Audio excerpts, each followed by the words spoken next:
Well, a very special guest, Steve. Time running out to make a deal on the budget, as you know, but a late-night meeting between the president, Senate Majority Leader, the Speaker, and the president. You had the leader, Harry Reid, then meeting with the Speaker. It didn't end in a deal, but they did walk out together. Is a government shutdown inevitable? House Rules Committee Chairman David Dreier joins me here in Washington, D.C.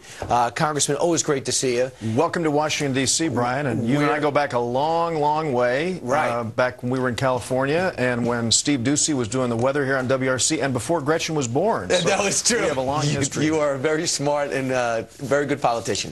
At this time, you've been through 2 shutdowns into the government. Are we heading there right now? I know what you hope for, but what's the reality? Right.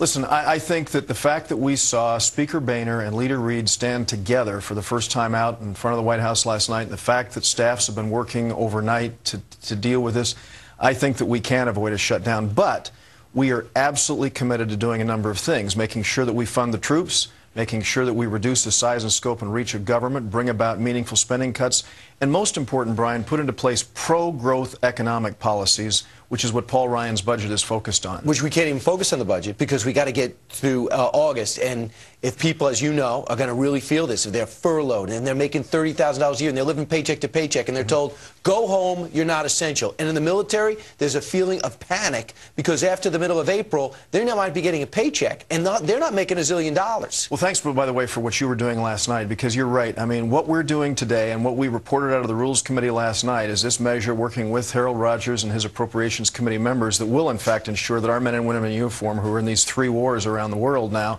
are in fact able to be compensated. That kind of uncertainty is unfair, and frankly, you know, the American people are hurting, and the threat of not funding our men and women in uniform is a very, very, very great concern that we have, and that's why we're doing what we're going to do today. But the Senate's not even bringing it up. Here's Senate Majority Leader Harry Reid. He's going after your party. Listen. If Republicans were serious about keeping the country running, all they would have to do is say yes.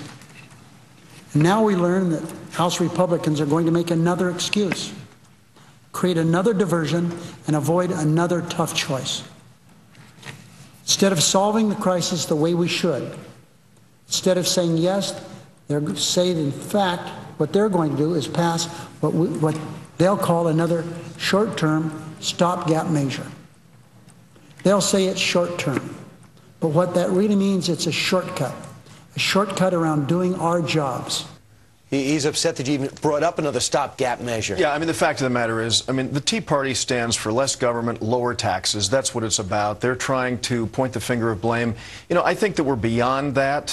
There's a lot of blame. You want him to resign. They had a bunch of Republicans sign a petition saying he should get out. Well, let me just tell you, Brian, the fact is we are where we are right now, and I believe that, again, I don't like to point the finger, as Harry Reid just did, but it's instructive for us to look at what brought us here. As you know, we didn't have a budget for the first time in the history of having a budget act. We have put into place no appropriations bill. Under the Democrats, and under Speaker Pelosi, we saw this 82% increase in non-defense discretionary spending. We've had this dumped into our laps. We're trying to put in this budget which will be pro-growth and reduce the size and scope of government, and these guys are actually trying to create some fear. Let's try and get this thing resolved today and tomorrow so that we can move ahead, so that the American people's concerned about creating jobs, getting our economy growing, can be addressed. If you were to put an odds on getting some type of deal in place to not shut down the government at midnight Friday, would you say 50-50, 80-20 yes, 80-20 no? What? How did you do in your brackets, by the way? My brackets, I was a nightmare, dead last. Mine was too, and I know you're a sports guy. The fact of the matter is I'm not going to make a prediction other than to say that I believe we've got a good chance to do it. We've got a good chance to make it happen, and we appreciate the fact that we're seeing so much support for our quest to ensure that the troops have funds and that we can bring about these spending cuts and create jobs and grow the economy. Congressman Dreier got the early wake-up call, and he delivered. Thanks so much, Congressman. Always good to see you, Brian. All right.